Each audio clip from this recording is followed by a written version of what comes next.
Second indication. In our story, we made mention of a most noble commander, and said that whoever is not blind and sees his decorations and medals will understand that he acts in accordance with the commands of a monarch and is his favoured servant. Now that most noble commander is the most noble messenger of Allah. May peace and blessings be upon him.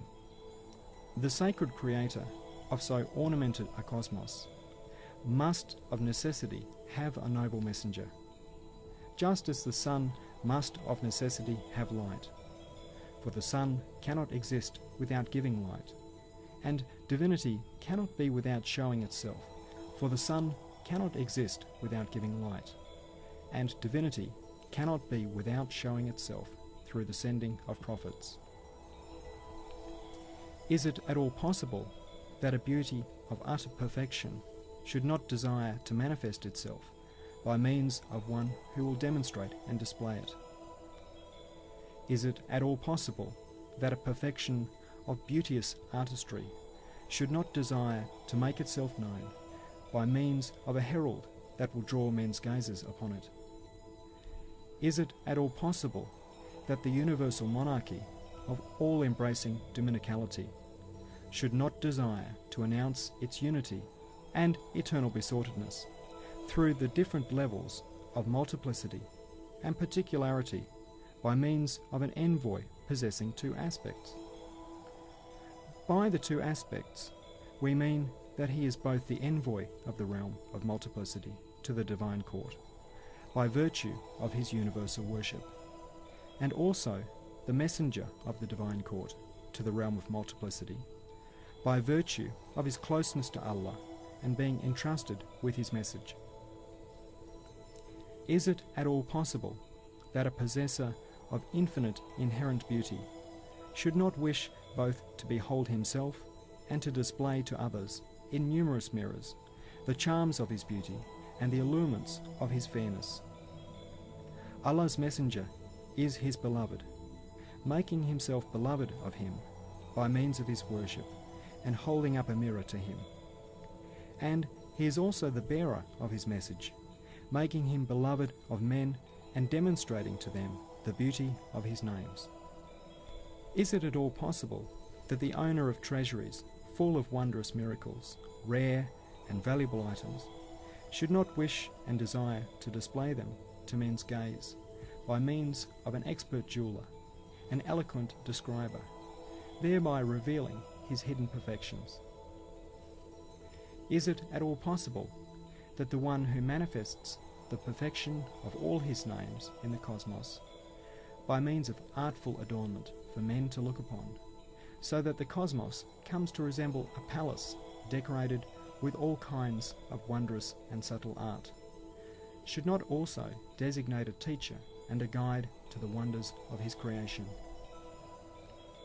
Is it at all possible that the Lord of the cosmos should not solve, by means of a messenger, the complex talisman of the aim and purpose of all the changes that take place in the cosmos, and the riddle contained in the three difficult questions posed by all beings? What is our origin? What is our destination? What is our purpose? Is it at all possible that the glorious Maker, who makes himself known to sentient beings by means of his fair creation, and who makes himself loved by means of his precious bounties, should not also communicate to sentient beings by means of a messenger what his pleasure desires of them in exchange? Is it at all possible that Allah should create mankind in a form predisposing it to suffer the consciousness of multiplicity, but also containing the ability to engage in universal worship, without at the same time wishing to turn it away from multiplicity to unity by means of a teacher and guide? There are numerous other functions of prophethood, each of which is a decisive proof that divinity necessarily implies messengership. Did anyone ever appear in the world more worthy and more in possession of the above-mentioned qualities and functions than Muhammad, the Arabian prophet, may peace and blessings be upon him.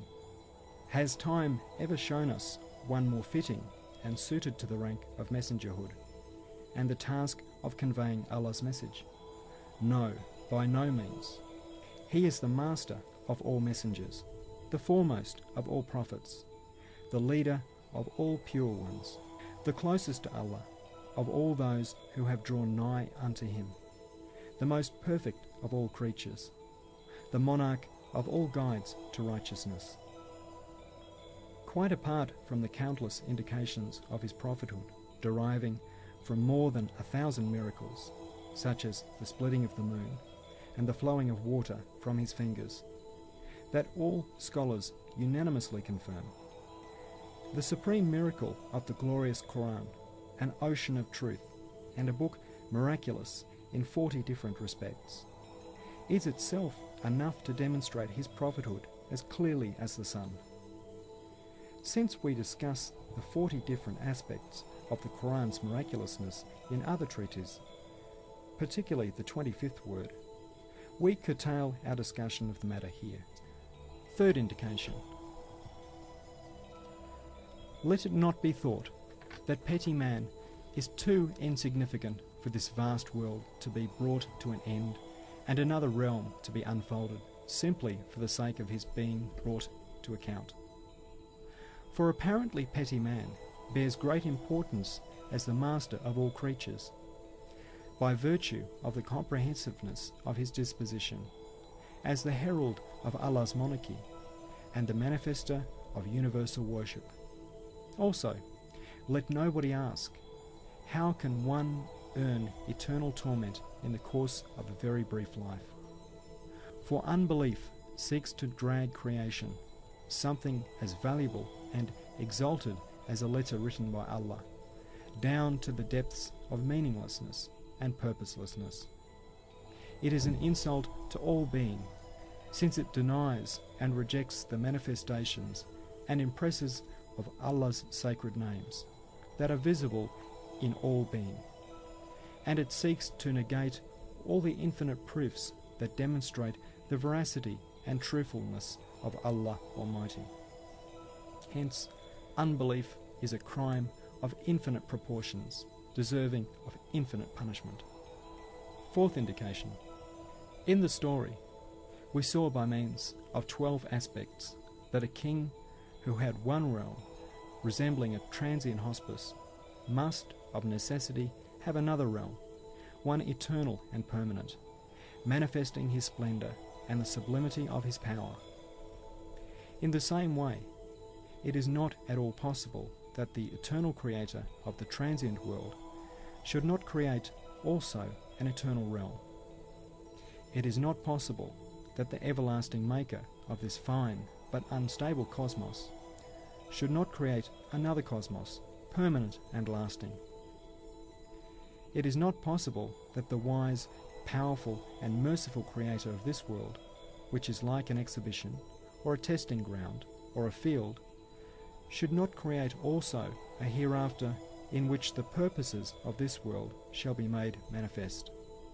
Entry is to be had to this truth by means of 12 gates, and the 12 gates are to be unlocked by means of 12 other truths.